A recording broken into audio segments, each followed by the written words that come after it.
Assalamualaikum warahmatullahi wabarakatuh. Hai anak hebat, apa kabar? Semoga selalu sehat dan tetap semangat ya. Hari ini kita akan belajar muatan pelajaran Bahasa Indonesia KD 3.4 dan 4.4 mengenai karakteristik puisi dan prosa. Sebelumnya kita harus mengetahui dulu ya tujuan pembelajaran kita hari ini. Tujuan pembelajaran kita yang pertama, peserta didik dapat membedakan karakteristik puisi dan prosa. Dan yang kedua, peserta didik dapat memparafrasekan puisi menjadi prosa. Apa sih yang dimaksud dengan puisi? Yuk kita lihat. Puisi adalah jenis sastra yang bahasanya menggunakan majas-majas atau gaya bahasa, kiasan, atau penggambaran.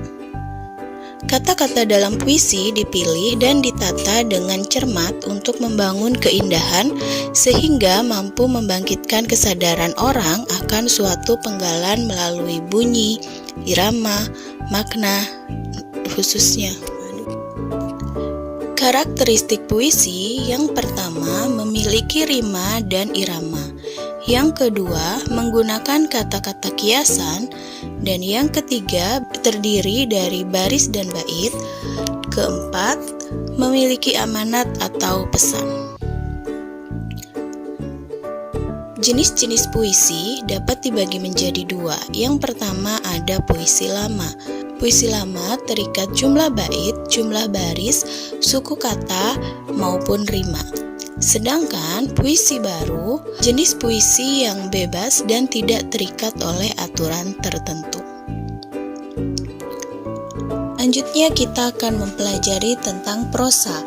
Prosa adalah karya sastra yang berbentuk cerita dan tidak mengandung rima. Prosa cenderung menggunakan bahasa sehari-hari yang tidak terlalu banyak menggunakan majas seperti dalam puisi. Karakteristik pada prosa yang pertama memiliki alur dan latar cerita, yang kedua terdapat tokoh dan karakter, ketiga adanya sudut pandang, dan keempat memiliki amanat atau pesan. Jenis-jenis prosa yang pertama ada prosa fiksi. Prosa fiksi adalah karangan yang berupa rekaan atau hayalan pengarangnya. Isi cerita tidak sepenuhnya berdasarkan pada fakta. Sedangkan yang kedua ada prosa non-fiksi. Prosa non-fiksi adalah karangan yang berisi informasi faktual kenyataan atau berdasarkan pengamatan pengarangnya. Mari kita lihat contoh prosa fiksi. Ada 4 contoh. Yang pertama ada dongeng, yang kedua ada novel, ketiga ada roman, dan yang keempat ada cerpen. Lalu, apa saja contoh prosa non-fiksi? Ada beberapa contoh prosa non-fiksi. Yang pertama ada tajuk rencana, yaitu karangan argumentatif yang dibuat media massa. Yang kedua ada artikel. Artikel adalah karangan yang berisi uraian. Dan yang ketiga ada riwayat, yaitu karangan yang berisi kisah hidup seseorang. Selanjutnya kita akan mempelajari parafrase. Apa itu parafrase? Yaitu mengubah puisi menjadi prosa. Ada beberapa langkah yang dapat kita lakukan dalam memparafrasekan puisi. Yang pertama, membaca dan mencermati isi puisi.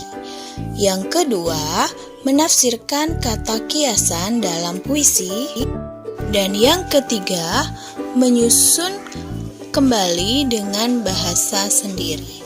Nah, itulah langkah-langkah yang dapat kita lakukan untuk di video berikutnya. Tetap semangat, tetap jaga kesehatan, dan tetap belajar. Wassalamualaikum warahmatullahi wabarakatuh.